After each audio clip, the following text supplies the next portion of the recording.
Good afternoon, everyone. We're going to start with the U.S. press. We're going to take two from the U.S. We'll take two from international, and then we'll go from there depending on the secretary. So let us start with.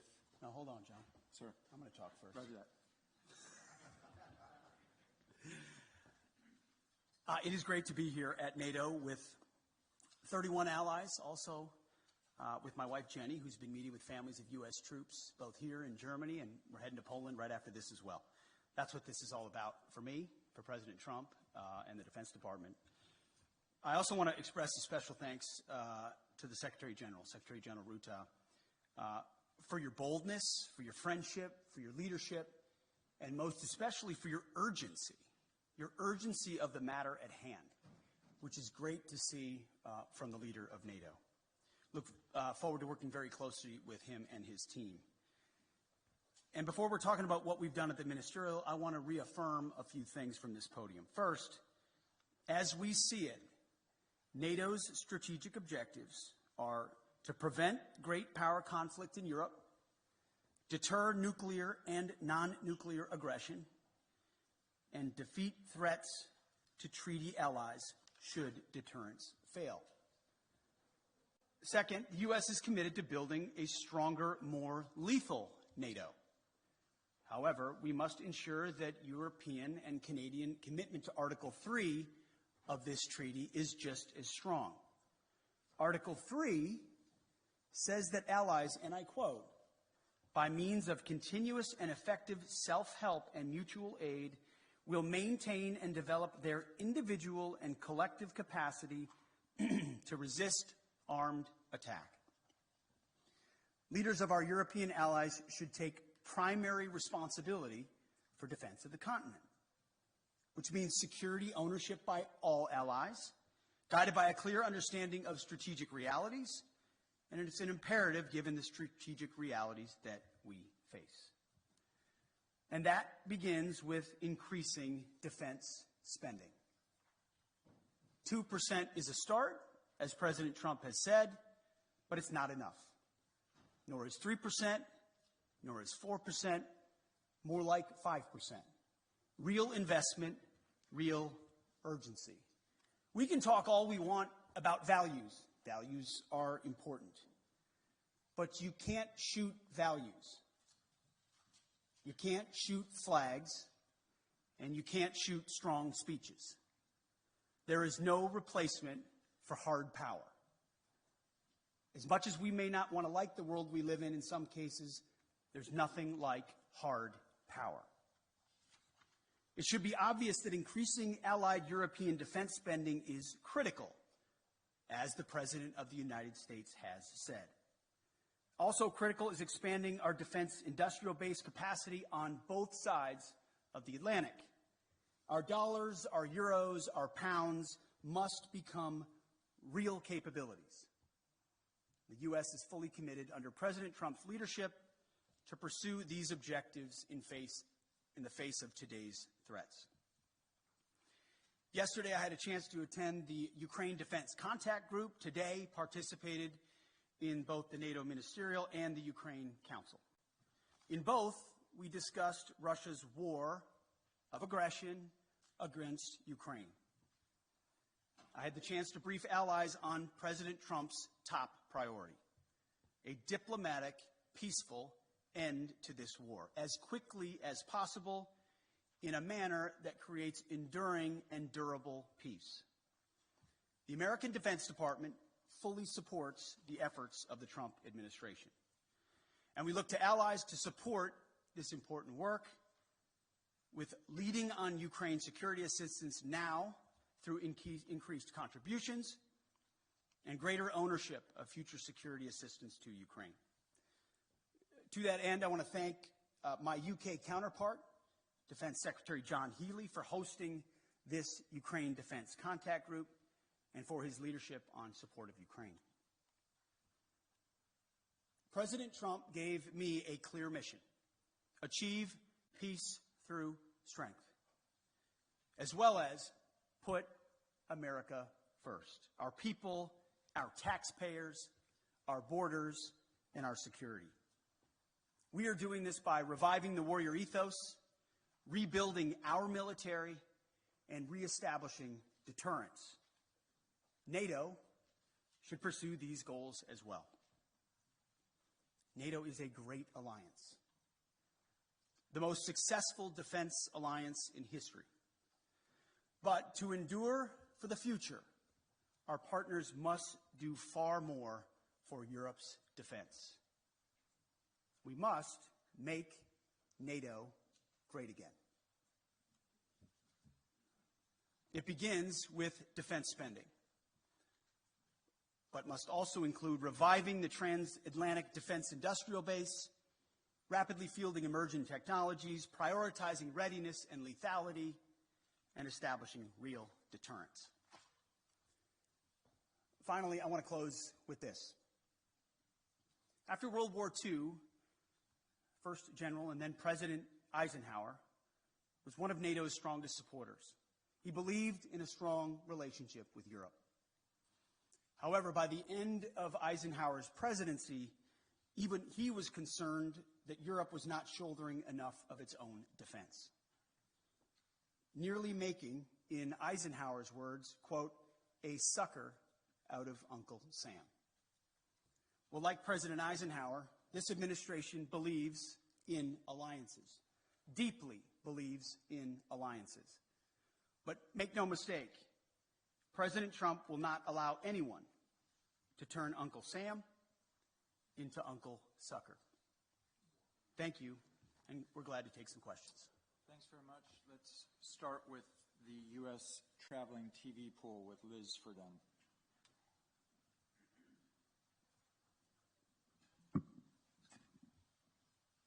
Thank you, Secretary Hegseth. You have focused on what Ukraine is giving up. What concessions will Putin be asked to make? I would start by saying the arguments that have been made that somehow coming to the table right now is making concessions to Vladimir Putin outright that we otherwise, or that the President of the United States shouldn't otherwise make. I just reject that at its face. There's a reason why negotiations are happening right now, just a few weeks after President Trump was sworn in as President of the United States. Vladimir Putin responds to strength. In 2014, he invaded Crimea, not during the presidency of Donald Trump. Over 4 years, there was no Russian aggression from 2016 to 2020. In 2022, Vladimir Putin took aggression on Ukraine. Once again, not while President Trump was President of the United States. So any suggestion that President Trump is doing anything other than negotiating from a position of strength is on its face ahistorical and false.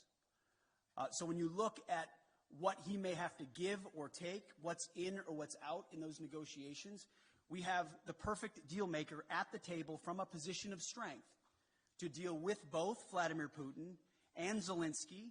No one's going to get everything that they want. Understanding who committed the aggression in the first place.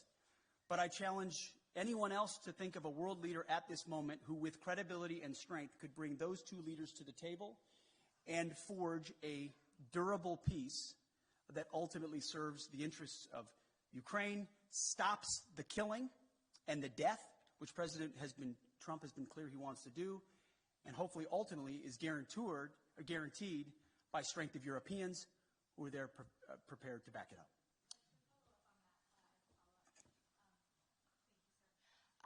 Why not invoke Article 5 then for the NATO peacekeeping forces that could potentially be deployed? How does that deter President Putin? Well, I would say, I want to be clear about something as it pertains to NATO membership not being realistic outcome for negotiations. That's something that was stated as part of my remarks here, as part of a coordination with how we're executing these ongoing negotiations, which are led by President Trump. All of that said, these negotiations are led by President Trump. Everything is on the table in his conversations with Vladimir Putin and Zelensky. What he decides to allow or not allow is at the purview of the leader of the free world, of President Trump. So I'm not going to stand at this podium and declare what President Trump will do or won't do, what will be in or what will be out. what concessions will be made or what concessions are not made. I can look, as our team has, of what's realistic, likely on an outcome. I think realism is an important part of the conversation that hasn't existed enough inside conversations amongst friends. But simply pointing out realism, like the borders won't be rolled back to what everybody would like them to be in 2014, is not a concession to Vladimir Putin. It's a recognition of hard power realities on the ground after a lot of investment and sacrifice, first by the Ukrainians and then by allies, and then a realization that a negotiated peace is going to be some sort of demarcation that neither side wants. But it's not my job as the Secretary of Defense to define the parameters of the President of the United States as he leads some of the most complex and consequential negotiations in the world. Sticking with the U.S. press, let us go with Axios' Zach Basu, right in the far right. Thank you, Mr. Secretary. Given the position you've now staked out, what leverage exactly is Ukraine being left with, especially if the U.S. also plans to wind down its military aid? And then quickly, if a NATO ally is attacked by Russia or any country, will the U.S. unequivocally uphold its obligations under Article 5, regardless of that country's... Well, we've said we're committed to the alliance, and that's part of the alliance, right? You point out Article 5, you point out Article 3. It's just a cheap, I'm not saying it's cheap coming from you, but it's just a cheap political point to say, oh, we've left all the negotiating cards off the table by recognizing some realities that exist on the ground. President Zelensky understands the realities on the ground, President Putin understands the realities on the ground, and President Trump, as a deal maker, as a negotiator, understands those dynamics as well. By no means is anything that I state here, even though we lead the most powerful military in the world, hemming in the commander-in-chief in his negotiations to ultimately decide where it goes or does not go. Well, he's got all the cards he would like. And the interesting part is, oftentimes, while the conventional status quo mindset or the legacy media wants to play checkers, the same checkers game we've been playing for decades, President Trump, time and time again, finds a way to play chess. As a deal maker, as a businessman who understands how to create realities and opportunities where they otherwise may not exist. Take, for example, the conversations that our Treasury Secretary had in Kiev recently with President Zelensky, which will continue in Munich with our Vice President and Secretary of State, around investments and resources inside Ukraine. I don't want to get ahead of any decision or announcement that could be made there. It could be any number of parameters. But President Trump, as a deal maker and a businessman, recognizes that an investment relationship with Ukraine, ultimately in the long term for the United States, is a lot more tangible than any promises or shared values we might have, even though we have them.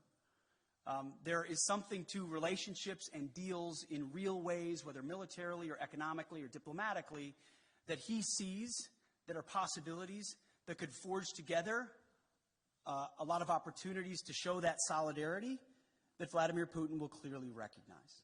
That's one of any number of other opportunities that this president will leverage in these high-stakes negotiations. So I just reject on its face the premise that somehow President Trump isn't dealing with a full set of cards when he's the one that can determine ultimately what cards he holds. Great. Now shifting to the international press, we'll take the French wire service Agence France Presse with Max Delaney.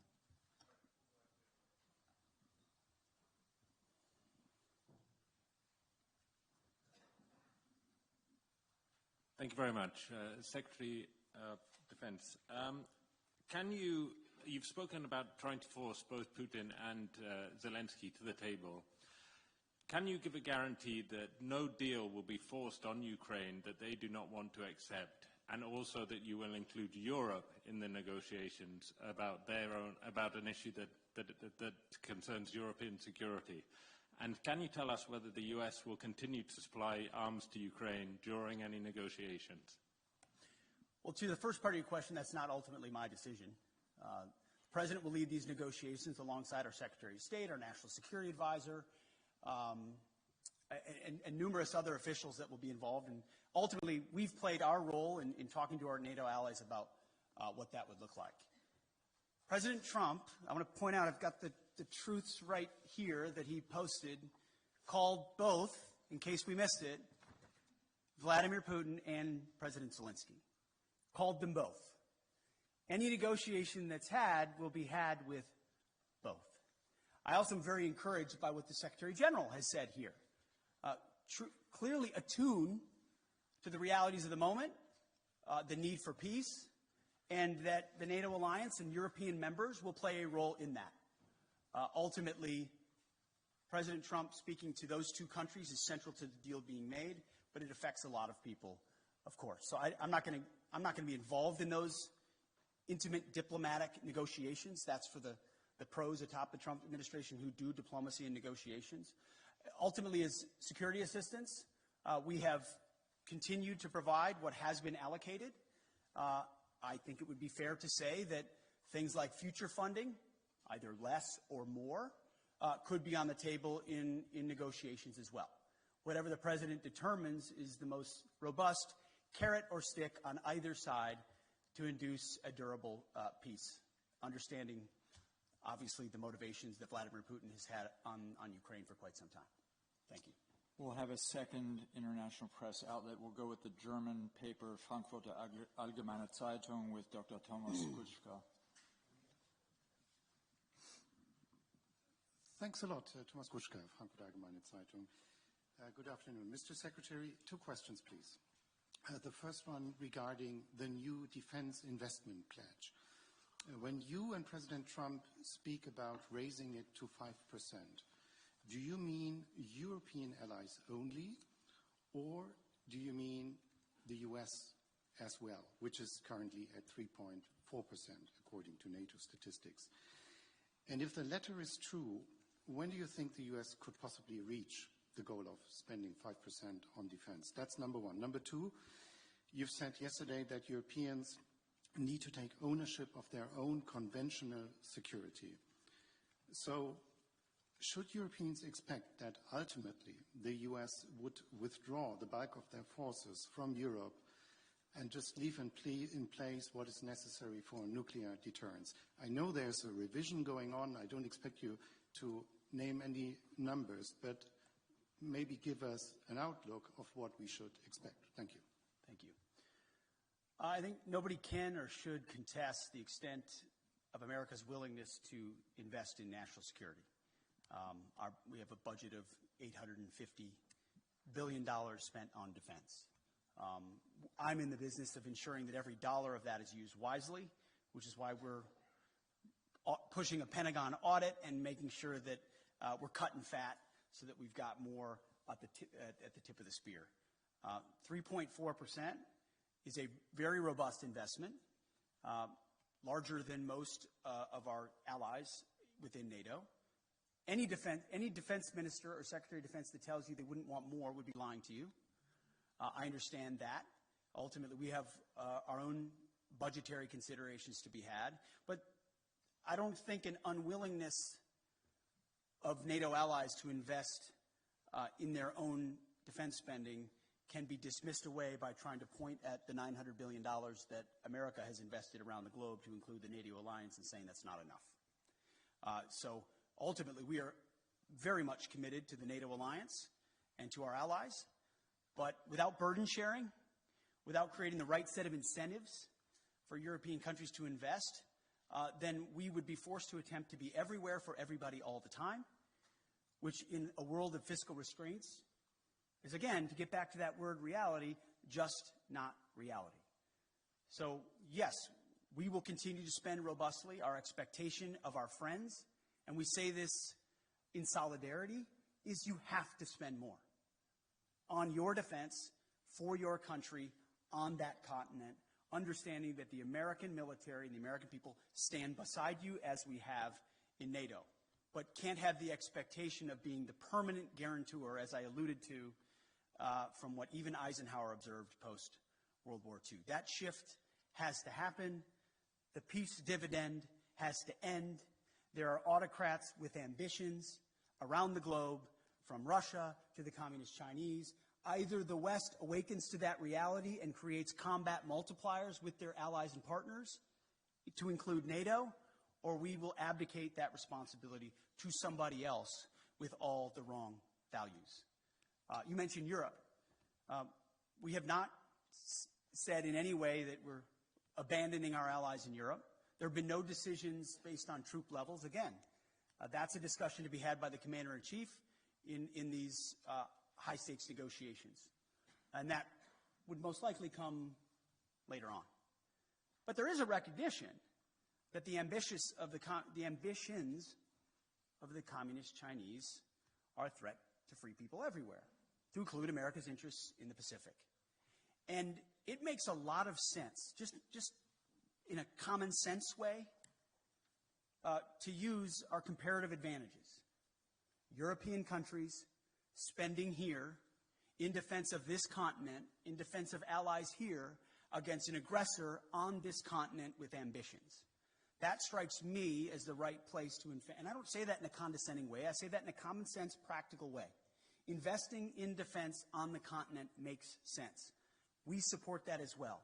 It also makes sense comparatively and geographically for the United States, along with allies in the Pacific, like Japan and South Korea and the Philippines and Australia and others, to also invest in allies and partners and capabilities in the Pacific to project power there in service of deterrence. That deterrent effect in the Pacific is one that really can only be led by the United States. We wish we could lead everywhere at all times. We will stand in solidarity with allies and partners and encourage everyone to invest in order to have force multiplication of what we represent, but it requires realistic conversations. Those with disingenuous motives in the media, I don't mean to look at you, I'm just saying anyone that suggests its abandonment are trying to drive a wedge between allies that does not exist. We are committed to that NATO alliance. We understand the importance of that partnership, but it can't endure on the status quo forever in light of the threats we face and fiscal realities. Europe has to spend more. NATO has to spend more, has to invest more, and we're very encouraged by what the Secretary General has said. And frankly, behind closed doors, what a lot of our allies have said as well, acknowledging that reality. And that's why when I say make NATO great again, it's what President Trump set out to do in 2017. The press said President Trump is abandoning NATO. He's turning his back on our NATO allies. That's what the headlines read in 2017 and 2018. What actually happened? That tough conversation created even more investment to the point where now almost every NATO country is meeting the 2% goal that was said to be egregious when he first said it. Now European countries are stepping up, and President Trump continues to ring the alarm bell that even more investment is required considering where we are. So suggestions of abandonment otherwise continue to be disingenuous, and we are proud to be part of this alliance and stand by it. Sir, I'll take a couple more.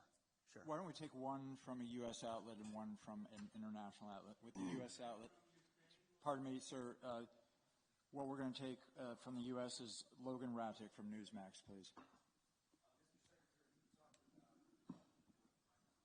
You talked about expanding the defense industrial base and also expediting foreign military sales. Can you expand on that a little bit and how important that is to NATO? Well, one of the self-evident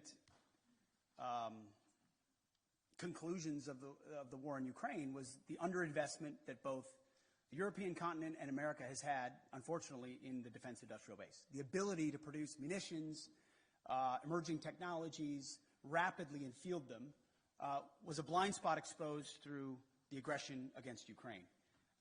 Ukraine has responded to that, as we've had a chance to listen to a great deal. Europe is responding to that, and so is America. We have to do more to ensure, whether you call it the arsenal for democracy or defending the free world, if America can't build and export and build and provide rapid capabilities because we're too stale or static or bureaucratic or the Pentagon is bloated, then we're not able to field the systems we need in the future. So deep and dramatic reforms are coming at the Defense Department with the leadership of President Trump to ensure that we're investing robustly in our defense industrial base. A great example is shipbuilding. We need to vastly increase our ability to build ships and submarines, not just for ourselves, but to honor obligations to our allies as well. And we will do that. Foreign military sales is another thing I mentioned this morning with the Secretary General. We have, for a long time, been the country, by, with, and through that our allies are able to supply, major platforms and weapon systems like the F-35 and the Patriots and others. Whatever the system is, we need to reform that process so it's quicker. So a request today isn't delivered 7 years from now, but 3 years from now with less red tape and with the most efficient and effective technology possible. We hear that from our allies, and that's part of being a good faith partner, is we're going to invest in our defense industrial base. We're going to make sure foreign military sales are as rapid as possible, which, again, is a force multiplier for American power, which is something we want to do in a contested world. For our final question, we'll go to an international outlet, the Japanese service NHK, with Tsuchiyo Sugita, please. Sachio from NHK, the Japanese TV station. Thank you very much. I'd like to ask about China. As you mentioned that U.S. will be prioritizing in deterring China. What role will you be expecting with Japan and IP4 countries to play in this context? Sure. I mean, first of all, I would point out that President Trump has expressed a strong relationship with Xi Jinping. We don't have an inevitable desire to clash with China. There's a recognition that there are divergent interests which lead to a need for strength on the American side to ensure our interests are advanced, and that ultimately any aggression is deterred. That's a real thing, but we don't feel like conflict is inevitable and certainly don't seek conflict with China, and that's why President Trump has that good relationship with Xi Jinping. But it was prudent for us to work with allies and partners in the Pacific to ensure that that deterrence, hard power deterrence, not just reputational, but reality, exists. And that's why a lot of my first phone calls as Secretary of Defense were to Pacific allies, to Australia, to Japan, to South Korea, to the Philippines, and others, and will continue, because that, just as this alliance in Europe is critical, working by, with, and through allies and partners in that region who understand the reality of the ascendant Chinese threat will be critical. It can't be America alone. It won't be America alone if we are to deter that. So it is a focus. I've articulated that from day one. America achieves strength, whether it's in peace through the Ukrainian conflict or deterring it in the Pacific through strength. There's a reason why Donald Trump emphasizes peace through strength at every moment.